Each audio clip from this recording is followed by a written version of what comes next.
Hello बच्चों, तो आज हम आ चुके हैं अध्याय 6 पे। और अध्याय 6 पे हम देख पा रहे हैं जैसा कि अध्याय 6 का नाम है घन और घनमूल। तो ठीक है, तो घन और घनमूल में देखेंगे। घन का एक एग्जांपल आपने देखा होगा कि घन किस टाइप का रहता है। हम इसमें यहाँ पे एक आकृति बनाकर देख लेते हैं घन की। ये क्या है, हमारा एक प्रकार का घन है जिसकी 6 पलकें होती है। ठीक है, इसका एक एग्जाम्पल हम हमारे दैनिक जीवन में भी देख सकते हैं। जैसा कि कमरा रहता है, तो कमरा एक घन के जैसे ही रहता है। ठीक है, उसमें भी 6 पलक रहती है, ऊपर नीचे आइट साइड और आमने सामने। ठीक है, इस प्रकार से 6 पलकें होती है। तो अध्याय 6 का जो पहला क्वेश्चन है, ठीक है, और ये जो घनमूल का अर्थ होता है वो होता है कि इसी प्रकार हमारा जो ये कोई अंडर रूट रहता है उसमें से जो भी संख्या रहती है XYZ, उसमें से 3 के जोड़े निकलते हैं। ठीक है, वो होता है हमारा घनमूल। ठीक है, तो हम इसको बाद में देखेंगे। जैसे हम आगे बढ़ते जाएंगे, क्वेश्चन करते जाएंगे, तो धीरे धीरे इस बात को समझने लगेंगे कि घनमूल क्या होता है। ठीक है, तो अभी हम हमारा जो एट्रिएट का जो पहला क्वेश्चन है उसको हम देखते हैं। तो उसको देखने पे ये है कि 23 के घन में इकाई का अंक क्या होगा। मतलब जो 23 है उसका अगर हम घन करते हैं तो उसमें इकाई का अंक क्या होगा। तो हम उसको करके देखेंगे। हमको कैसे पता चलेगा। तो जो 23 है, 23 का घन मतलब 23 की घात कितनी है, 3 है। ठीक है, इसका मतलब क्या होता है, 23 गुणित 23 गुणित 23। ठीक है, तो इसमें इकाई का अंक मतलब जो पहले रहता है इकाई, फिर दहाई, फिर सैकड़ा, फिर हजार, ऐसे होता है ना। तो इसी प्रकार हमको इकाई का अंक देखना है। ठीक है, तो वैसे तो हमको 23 का गुणा करने में बहुत सा टाइम लग जाएगा, लेकिन हम क्या करेंगे, थोड़ा सा हमारा दिमाग का उपयोग करेंगे। दिमाग का उपयोग करने से क्या पता चलता है कि हम जो पीछे वाले इकाई वाले जो रहते हैं इनका गुणा कर लेंगे आपस में। 3 तारीख 9 नोतिया कितने होते हैं, 27। तो 27 में इकाई का अंक क्या है, 7। तो यहाँ पे इसका इकाई का अंक क्या होगा, 7। सही है, 7 इज द राइट आंसर। ठीक है, हमने थोड़ा सा हमारा दिमाग का उपयोग करके डायरेक्टली इसका आंसर निकाल लिया है। अब हम बढ़ते हैं क्वेश्चन नंबर 2 की ओर। तो हमारा क्वेश्चन नंबर 2 आता है। क्वेश्चन नंबर 2 हमारा ऐसा है कि 1000 का घनमूल के बराबर संख्या कौन सी है। मतलब जब 1000 रहेगा उसमें से कितने जोड़े निकलेंगे, 3 के जोड़े निकलेंगे। क्यों, क्योंकि ये जो घनमूल है इसके ऊपर यहाँ पे 3 लिखा है। ठीक है, तो हम क्या करेंगे, 1000 का एलसीएम लेके देखेंगे। 1000 का क्या करेंगे, एलसीएम लेंगे। तो हम 1000 का एलसीएम लेने पर पाते हैं कि 1000 में किसका भाग जा रहा है, 2 का। 2 पंजे 10, फिर 0। ठीक है, डायरेक्ट 2 दूना 4, 2 पंजे 10 का आधा हो जाएगा, फिर 2 से जाएगा, 2 कम तो 2 दूना 4, 2 पंजे 10। अब कैसे जाएगा, 5 से। 5 दूना 10, 50 में 25, 50 में 25 और 5 कम 5। इस प्रकार हम पाते हैं कि यहाँ पे क्या हो रहा है कि 2 गुणित 2 गुणित 2 गुणित 5 गुणित 5 गुणित 5। और यहाँ पे 3 रहेगा। इसका अर्थ ये रहता है कि अंदर से 3 के जोड़े बाहर को निकलेंगे। ठीक है, तो अब यहाँ देखते हैं 2 निकला और एक क्या निकला, 5। तो ये हो गया 5 दूना 10। ठीक है, तो हमारा आंसर क्या आया, 10। इसका मतलब 4 ऑप्शन में से जो ए वाला ऑप्शन है वो हमारा राइट आंसर है। ठीक है, समझ में आ रहा है ना, सभी को अच्छे से समझ में आ रहा है। ठीक है, तो हम बढ़ते हैं नेक्स्ट क्वेश्चन की ओर। ठीक है, तो जैसा कि आप देख पा रहे हो कि अगला जो प्रश्न है वो हमारे सामने है कि निम्नलिखित में से कौन सी संख्या पूर्ण घन है। अब हमको ये किसे पता चलेगा कि कौन सी संख्या पूर्ण घन है। ठीक है, हम कुछ जादूगर हैं क्या, नहीं। हाँ, पर हम मैथ्स वाले हैं, इसका मतलब हम कहीं ना कहीं जादू को जानते हैं। ठीक है, तो हम इसको कर करके देखते हैं कि कौन सी संख्या पूर्ण घन है। तो 243 को देखते हैं। तो ये 243 तो हमारी एक अभाज्य संख्या लग रही है जिसका शायद इसी में भाग जाएगा। इसके अलावा तो इसका कोई ऑप्शन नजर नहीं आ रहा है। ठीक है, अब 216 को देखते हैं। तो 216 में भाग देते हैं। 2 एकम 2 0, 2 8 16, 2 पंजे 10, 2 चौका 8, 2 दूनी 4, 2 7 14, 3 नवासी 27, 3 तारीख 9, 3 एकम 3। ठीक है, तो ये 3 जोड़ी बनी, 3 जोड़ी बनी। ठीक है, तो ये हमको बी वाला जो ऑप्शन है वो राइट लग रहा है। स्टार्टिंग में हमको बी वाला जो ऑप्शन है वो राइट मिल चुका है। क्यों, क्योंकि ये पूर्ण घन है। अगर इसको हम घनमूल में रखेंगे तो इससे 3 की 2 एक जोड़ी और 3 की एक जोड़ी बाहर निकल जाएगी, तो 3 दूना 6 हो जाएगा। मतलब ये कुल मिला के 216 जो है हमारा पूर्ण घन है। ठीक है, समझ में आ रहा है। अगर नहीं आ रहा है तो आप आसानी से इसको कमेंट में पूछ सकते हो, मैं आपके कमेंट का बिल्कुल उत्तर दूंगा। तो हम अगले क्वेश्चन की ओर बढ़ते हैं। तो हमारा नेक्स्ट क्वेश्चन है 512 सेंटीमीटर क्यूब आयतन वाले घन की एक भुजा की माप कितनी होगी। मतलब एक जो घन है, घन तो आप सभी जानते हो, घन की लंबाई भी होती है, घन की चौड़ाई भी होती है और घन की ऊंचाई भी होती है। ठीक है, घनों में तीनों रहते हैं। और हम जैसे पढ़ते हैं आयत, वर्ग, उसमें तो सिर्फ लंबाई होती है और क्या होती है, चौड़ाई होती है। दो ही चीज होती है। और घन में क्या होता है, लंबाई भी होती है, चौड़ाई भी होती है और ऊंचाई भी होती है। ठीक है, तो आयतन वाले घन की एक भुजा की माप कितनी होगी। ठीक है, तो अब हमारे सामने है 512। अब 512 क्यूब है तो हम उसको से निकालेंगे। इसका मतलब कि घन की एक भुजा की माप निकालनी है। ठीक है, तो उसके लिए हम क्या करेंगे, 512 का एलसीएम लेंगे।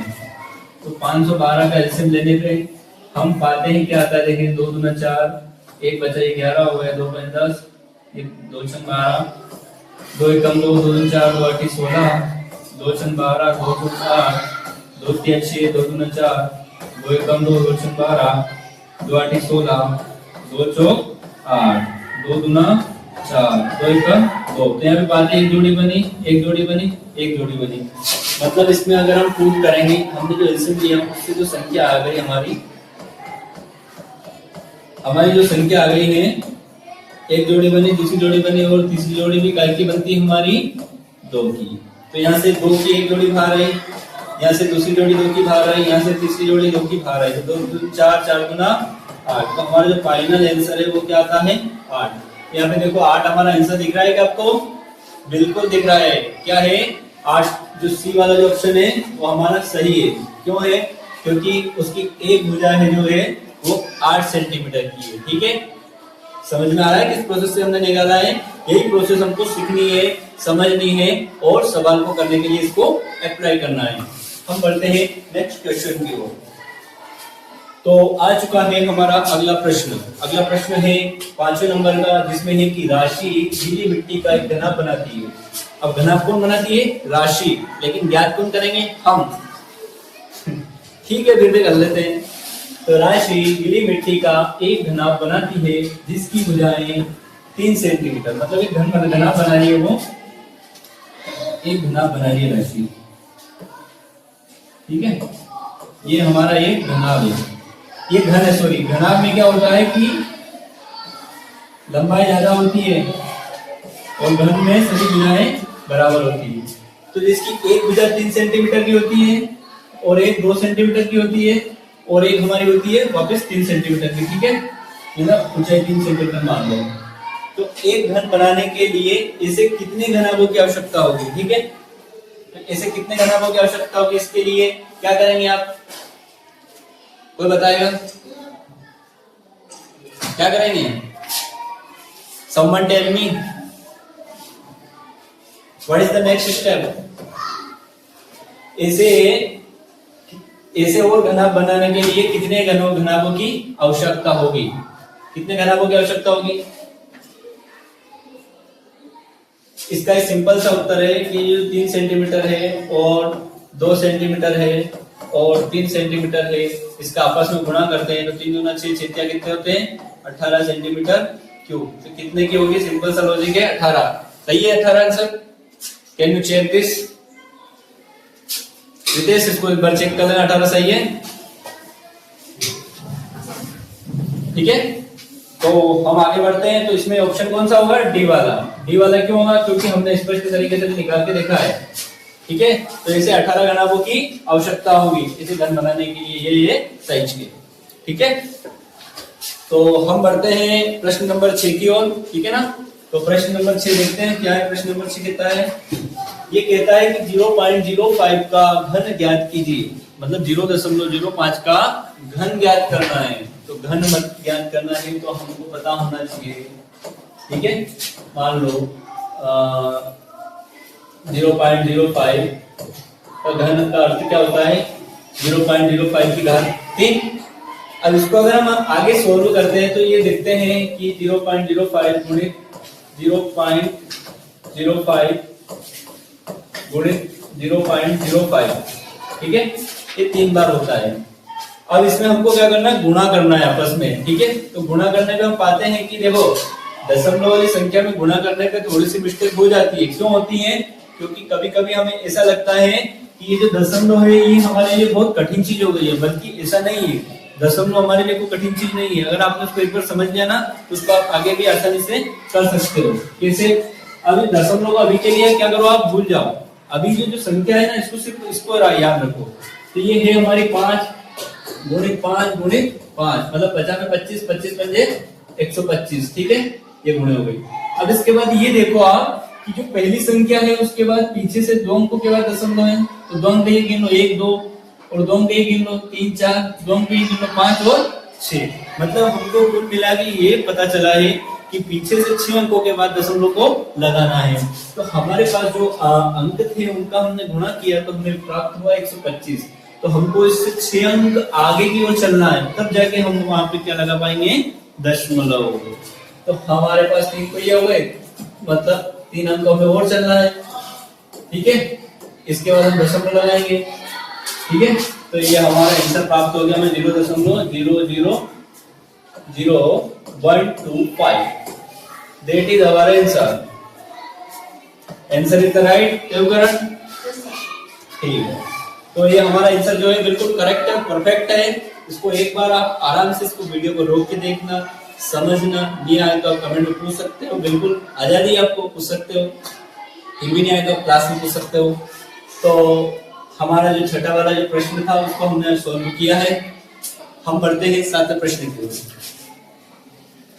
तो हमारा 7वां प्रश्न कुछ इस प्रकार है, इसको आप पढ़ोगे तो 3 × 3 को 3 क्रमागत विषम संख्याओं के योग के रूप में व्यक्त कीजिए।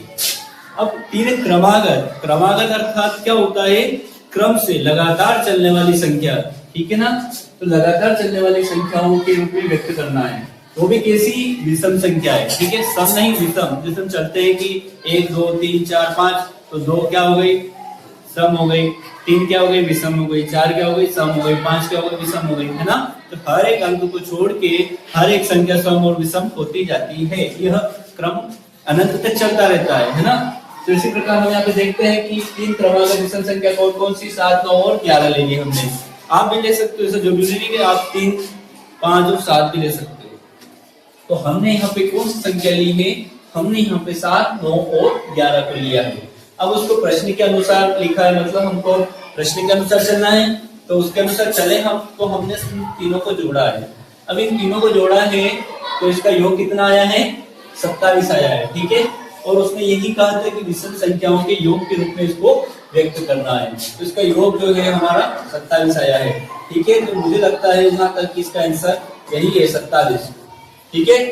शिवम, इसका आंसर 27 ही है, ठीक है। इसका आंसर 27 ही है, ठीक है। तो जैसा हमसे पूछा गया है, हम एक बार क्वेश्चन को अगर अच्छे से पढ़ेंगे, उसको एक और बार पढ़ेंगे, उसको एक और बार पढ़ेंगे, तो क्वेश्चन जो है उसका जो मोटिव है उसका कहने का कहीं ना कहीं हमें समझ में आने लगेगा कि आखिर वो कहना क्या चाहता है। तो हम बढ़ते हैं हमारे प्रश्न क्रमांक 8 की ओर। तो हमारा 8वां प्रश्न जो है वो है कि 5 सेंटीमीटर भुजा वाले घन का आयतन ज्ञात कीजिए, ठीक है। तो मतलब एक घन है। अब एग्जांपल के लिए लीजिए आप कि एक हमारे पास क्या है, घन है। ये एक घन है, ठीक है। उसकी भुजा कितनी है, 5 सेंटीमीटर, ठीक है। तो ये एग्जांपल के लिए मान लो कि ये कितनी इसकी 5 सेंटीमीटर है, ठीक है। कितनी है, 5 सेंटीमीटर। तो हमने मान लिया इसको, इसकी जो भुजा है वो 5 सेंटीमीटर है। अगर उसकी एक भुजा 5 सेंटीमीटर की होगी तो उसकी जो सभी भुजाएं होंगी वो 5 सेंटीमीटर की होगी। क्यों? क्योंकि घन की सभी भुजाएं क्या होती है, बराबर होती है, इक्वल होती है, ठीक है। तो ये 5 सेंटीमीटर हो गई। अब आगे क्या पूछा है कि घन का आयतन ज्ञात कीजिए। तो आपको घन का आयतन का सूत्र पता होना चाहिए। घन का आयतन निकालने का सूत्र पता होना चाहिए। क्या होता है, लंबाई गुणे चौड़ाई गुणे ऊंचाई, ठीक है। मैंने लंबाई की जगह ल लिख दिया है, चौड़ाई की जगह चौ लिख दिया, ऊंचाई की जगह उ लिख दिया है, ठीक है। क्योंकि हम हर शब्द को लंबा पूरा लिखेंगे तो समय बहुत लग जाएगा और थोड़ा सा टाइम भी ज्यादा लग जाएगा, इसलिए हमने इसको थोड़ा सा शॉर्टकट में करने की कोशिश की है, ठीक है। आप भी इसे कर सकते हो। इसको आप अंग्रेजी में ऐसे भी कर सकते हो, लंबाई को एल कर सकते हो, चौड़ाई को बी कर सकते हो, ऊंचाई को एच कर सकते हो, क्योंकि लंबाई से लेंथ होता है, चौड़ाई का ब्रेथ होता है और हाइट का एच होता है। वहां से हमने लंबाई चौड़ाई ऊंचाई को ले लिया है। अगर एक भुजा 5 सेंटीमीटर की है, उसकी लंबाई 5 सेंटीमीटर की है, तो चौड़ाई भी 5 सेंटीमीटर की रहेगी और ऊंचाई भी 5 सेंटीमीटर की रहेगी। ठीक है, और इन तीनों में गुना हुआ तो 50 में 25, 25 बन जाए 125, तो 125 सेंटीमीटर क्यूब आया हमारा आंसर। ठीक है, तो ये हमारा क्या हो गया, इस घनाभ का जो है आयतन हो गया। कमेंट सही है आंसर? ठीक है, तो हमारा आंसर जो है वो बिल्कुल सही है, 125 सेंटीमीटर क्यूब। तो हम इसको देखते हैं आगे। समझ में तो आ रहा है ना? इसको आराम से देखना, समझ के देखना, बिल्कुल समझ में आएगा, कोई लोड लेने वाली बात नहीं है। बिल्कुल उसको दोबारा देखना, ठीक है, उसको पीछे कर करके देखना, डबल से देखना, आ जाएगा समझ में। ऐसा थोड़ी है कि नहीं आएगा, आपके लिए तो सवाल बने हैं, आपको नहीं आएंगे तो किसे आएंगे? ठीक है ना, आ जाएंगे। तो हमारा जो 8वां प्रश्न है वो हो गया है। हम पढ़ते हैं 9वें प्रश्न की ओर। तो आज हम आ चुके हैं प्रश्न क्रमांक 9 पर। ठीक है, और प्रश्न क्रमांक हमारा 9 है कि वह सबसे छोटी संख्या ज्ञात कीजिए जिससे 256 को गुणा करने पर वह पूर्ण घन संख्या बन जाए। ठीक है, तो सबसे पहले हमें इसको 256 को क्या बनाना है, पूर्ण घन। तो इसके लिए हमें क्या करना पड़ेगा, 256 को ऐसे घनमूल में रखना पड़ेगा, तब हमें पता चलेगा कि 256 के फैक्टर कितने बाहर निकल रहे हैं और कितने अंदर रह रहे हैं। ठीक है, तो उसके लिए हमें क्या करना पड़ेगा, 256 का एलसीएम लेना पड़ेगा। ठीक है, तो हमें 256 का एलसीएम लेते हैं। ठीक है, 2 1 2, 2 2 4, 2 8 16, इसके बाद 2 6 12, 2 4 8, उसके बाद फिर 2 से जाएगा, उसके बाद 2 3 6, 2 2 4, 2 1 2, 2 6 12, फिर 2 से 2 8 16, 2 4 8, 2 2 4, 2 1 2। ठीक है, अब हमारे पास ये फैक्टर आ चुके हैं। ठीक है, अब उसके बाद हम क्या करते हैं, फैक्टर को इस घनमूल में देख लेते हैं। तो यहाँ पे हमारे पास आया है 1 2 3 4 5 6 7 8। ठीक है, तो 1 2 3 4 5 6 7 और 8 टाइम्स टू फैक्टर आए हमारे पास। अब देखते हैं इनमें से 3 की जोड़ी कितनी बनती है। तो हमारे पास हम यहाँ पे देख पा रहे हैं कि एक जोड़ी 3 की बाहर आ गई, फिर दूसरी जोड़ी 2 की बाहर आ गई, और अंदर बचा हमारे पास 2 into 2। ठीक है, तो यहाँ पे आया हमारा, यहाँ पे अगर 1 2 और हो तो ये भी बाहर निकल जाएगी। ठीक है, तो हम क्या करेंगे, हमको यहाँ पे स्पष्ट पता चल रहा है कि अगर यहाँ पे 1 2 और होता तो यह हमारा फैक्टर बनकर बाहर निकल जाता। ठीक है, तो हम क्या, हमसे पूछा गया है कि वह सबसे छोटी संख्या ज्ञात कीजिए जिससे 256 को गुणा करने पर वह पूर्ण घन संख्या बन जाए। तो हम ये लिखेंगे, अतः 256 को 2 से गुणा करने पर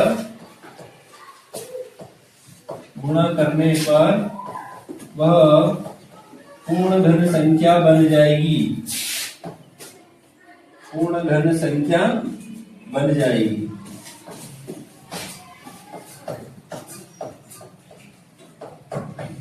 संख्या बन जाएगी। ठीक है, तो ये पूरा समझ में आया आपको? ठीक है, तो ये हुआ हमारा 9वां क्वेश्चन। अब हम बढ़ते हैं 10वें प्रश्न की ओर। ठीक है, तो हम हमारा जो 10वां प्रश्न है वो कुछ इस प्रकार से है। वह है कि वह सबसे छोटी संख्या ज्ञात कीजिए जिससे 192 को भाग देने पर वह पूर्ण धन संख्या बन जाए। पहले था कि उस संख्या में वह सबसे छोटी संख्या ज्ञात कीजिए जिससे गुणा करने पर पूर्ण धन बन जाए, और अब है हमारा कि वह सबसे छोटी संख्या ज्ञात कीजिए जिससे 192 को भाग देने पर पूर्ण धन संख्या बन जाए। ठीक है, तो हम देखते हैं कि 192 है, तो 192 का हमने ऐसे ले लिया। अब उसके बाद 192 का हमने एलसीएम ले लिया, एलसीएम में हमारा फैक्टर आया बन के ये, और यहाँ से 3 की जोड़ी बाहर निकलेगी। ठीक है, ये बाहर निकल गई, ये बाहर निकल गए। ठीक है, अब हमारे पास यहाँ पे है अंदर कितने, 3 बच रहे हैं। ये जो 3 बच रहे, अगर हम 3 का भाग दे देते हैं 192 में, तो ये संख्या क्या बन जाएगी, पूर्ण घन संख्या बन जाएगी। तो हम क्या लिखेंगे यहाँ पे, अतः 192 में 3 का भाग देने पर संख्या पूर्ण घन बन जाएगी, पूर्ण घन बन जाएगी। ठीक है, तो ये सवाल समझ में आया आपको? बड़ी आसानी से, इसमें कुछ नहीं करना है। इस टाइप के कैसे भी सवाल आते हैं ना, तो उनको सीधा एलसीएम में लेना है, और एलसीएम में लेने के बाद उसके फैक्टर उसमें रखने हैं, उसके बाद उसकी जोड़ी को बाहर निकालना है। ठीक है, और जो अंदर बचते हैं उसके अनुसार ही हम उसको यहाँ पे स्पष्ट पता चल ही जाता है कि ये अगर ये बचता है तो इसका भाग करना है, अगर गुणे का आता है तो इसमें जो पूरे गुणे की जोड़ी बनानी होती है और उसके अनुसार उसको सोल्व करना होता है। ठीक है, तो ये हमारा जो है 10वां क्वेश्चन, ये आपको अच्छे से समझ में आ गया होगा। ठीक है, और अगर नहीं आया तो आप कमेंट में फिर पूछ लेना। ठीक है, हम बढ़ते हैं हमारे 11वें क्वेश्चन की ओर। तो जो हमारा 11वां क्वेश्चन है वो है कि अभाज्य गुणनखंड विधि द्वारा 27,000 का घनमूल ज्ञात कीजिए। अब देखिए यहाँ पे एक चीज ऐसी है कि आपको कंफ्यूज करने के लिए घनमूल तो ज्ञात करना है, लेकिन वो किस विधि द्वारा? वो अभाज्य गुणनखंड विधि द्वारा। मतलब उसमें जो भी फैक्टर आएंगे वो कैसे होंगे? अभाज्य, मतलब जो भी संख्या आएगी वो अभाज्य होगी। ठीक है, तो उसका 27,000 का क्या ज्ञात करना आपको? घनमूल। उसके लिए आपको क्या करना पड़ेगा? उसके लिए आपको करना पड़ेगा 27,000 का एलसीएम। अब इसका एलसीएम लेते हैं तो हम देखते हैं क्या होता है। 2 एकम 2, 2 तिया 6, 2 पंजे 10, डबल 0। उसके बाद पुनः 2 से इसमें भाग जाएगा। उसके बाद 2 छक 12, 2 सती 14, 2 पंजे 10, 0। ठीक है, 2 तिया 6, 2 तिया 6, 2 सत 14, 2 पंजे 10। फिर कहाँ से जाएगा? 3 से जाएगा। 3 एकम 3, 3 एकम 3, 3 दूना 6, 3 पंजे 15। फिर 3 से जाएगा 3 दूना 6, 3 तारीख 9, 2 बचा, 3 7 21, 3 पंजे 15।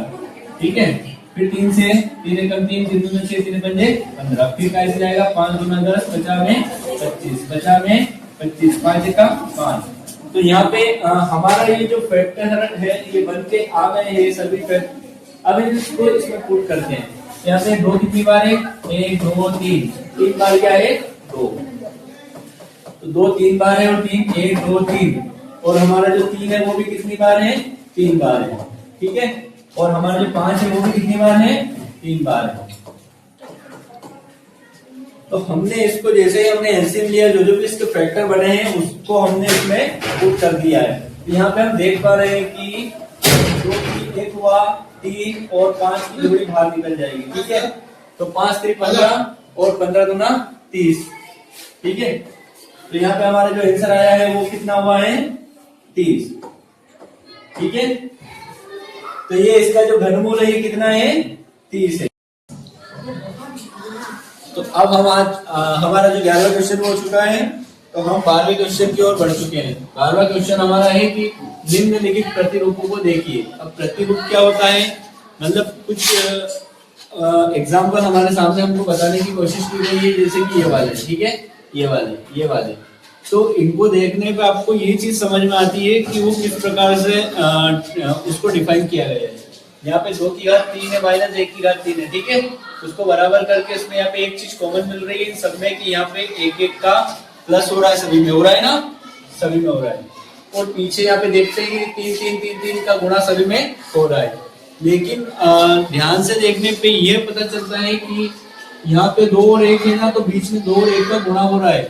ठीक है, और यहाँ पे 3 और 2 है, तो यहाँ पे 3 और 2 का गुणा हो रहा है बीच में। ये चीज हमको कॉमन मिल रही है यहाँ पे। ठीक है, और यहाँ पे 4 और 3 है, तो यहाँ पे 4 और 3 का गुणा हो रहा है। मतलब हमने उसको कैसे न कैसे करके कोडिंग कर लिया है कि कैसे वो चीज दिखाई दे रही है। तो हमको इसी प्रकार 10 की घात 3 माइनस 9 की घात 3 को डिफाइन करना है ऐसे प्रतिरूप में। हम देखते हैं 10 की घात 3 माइनस 9 की घात 3 को कैसे। ठीक है, तो इसको हम हल लिखते हैं सबसे पहले। उसके बाद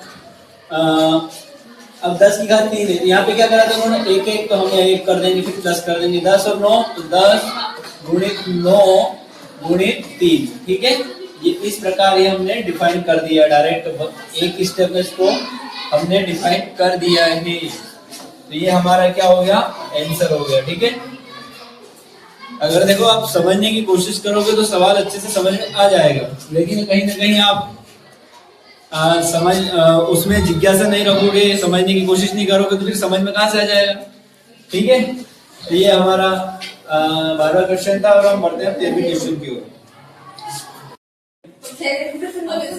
तो अब हम 13वें सवाल पे आ चुके हैं। तो हमारा जो 13वां सवाल है कि 1:2:3:3 अनुपात में ऐसी तीन संख्याएं ज्ञात कीजिए जिनके घनों का योग कितना है 4500 है।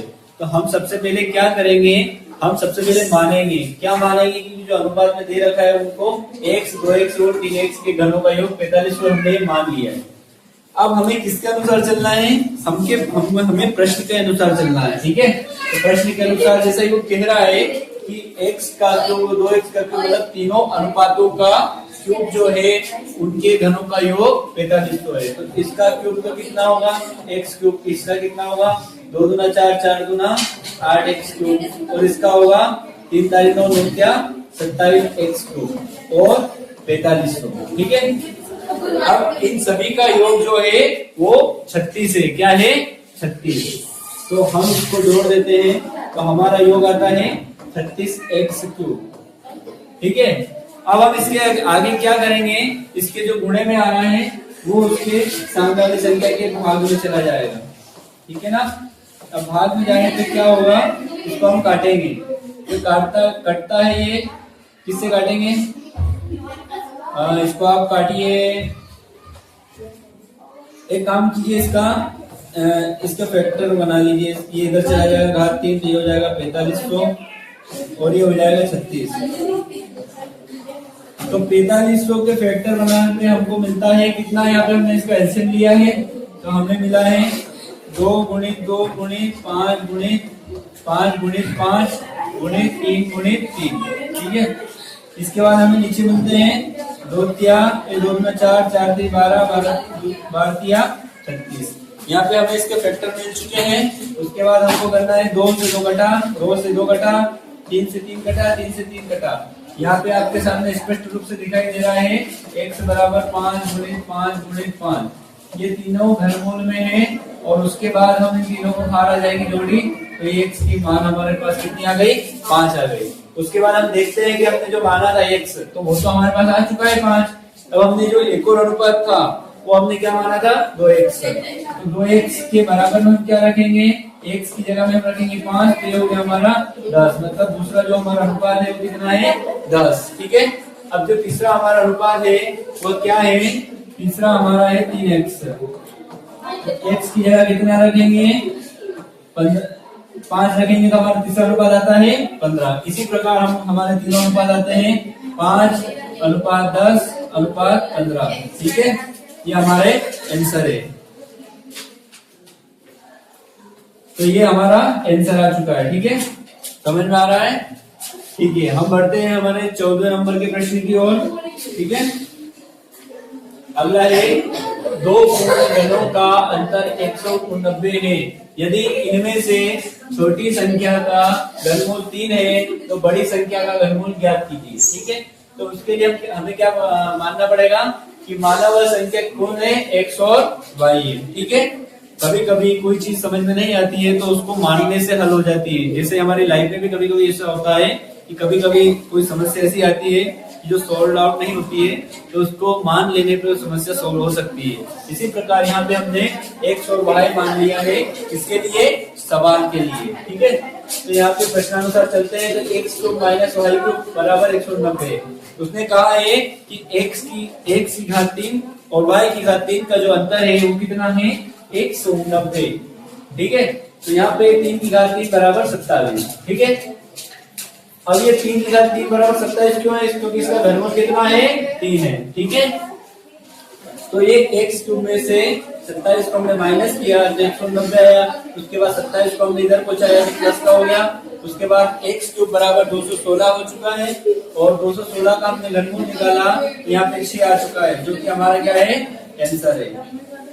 देखिए सवाल तो बहुत ही आसान होते हैं पर हम क्या करते हैं कि उनको समझने की कोशिश नहीं करते हैं, क्योंकि हमारी लाइफ में डिस्ट्रैक्शन इतने सारे होते हैं कि हम कभी समझना भी चाहे या फिर कोई हमें ज्ञान की बात बताना भी चाहे ना तो हमारा मन जो है वो डिस्ट्रैक्शन की ओर चला जाता है। ठीक है, तो लाइफ में अगर आगे बढ़ना है तो कोई हमें अच्छी बात बता रहा है तो उसको समझने की, उसको सुनने की कोशिश करो। कोई अच्छा कार्य कर रहा है तो उसको आगे बढ़ाने में अपना थोड़ा सा योगदान जरूर दे, ठीक है।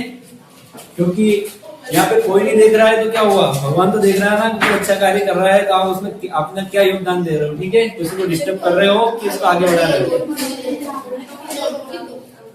तो अगला है हमारा प्रश्न नंबर 15 कि किसी घनाकार बक्से का आयतन 729 सेंटीमीटर क्यूब है तो वह तल में कितनी जगह घेर रहा है, ठीक है। अब एक घनाकार बक्सा रहता है तो उसके जो फलक रहते हैं वो 6 फलक होते हैं, ठीक है, 6 फलक होते हैं। तो उसी प्रकार घनाकार बक्से का आयतन जो है कितना है, 729 सेंटीमीटर। अब आपको पता होता है कि वर्ग जो रहता है उसमें लंबाई और चौड़ाई होती है, और जो घन होता है उसमें लंबाई भी होती है, चौड़ाई भी होती है और ऊंचाई भी होती है, 3 चीज होती है। तो हमने इसको ए कर दिया, क्यों, क्योंकि तीनों साइड है, लंबाई गुणे चौड़ाई गुणे ऊंचाई, ठीक है। तो हमने a की घात 3 बराबर 729, तो ये घात अगर इधर जाएगी तो ये घनमूल में परिवर्तित हो जाएगी। उसके बाद 729 जो है 9 का घनमूल है, तो इसको 9 गुणित 9 गुणित 9 हमने कर दिया है। तो इसमें से 9 की एक जोड़ी बाहर आई तो ये हमारा आंसर हुआ 9 यहाँ पे।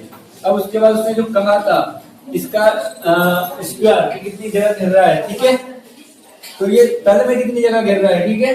तो तल के लिए उसका ए स्क्वायर, क्योंकि लंबाई गुणित चौड़ाई होती है, इसी प्रकार ए गुणित ए होता है, इसलिए यहाँ पे 1 की घात 2 करा है। तो 9 की घात 2 बराबर 81। तो हमारा जो 81 है वो आंसर है, ठीक है।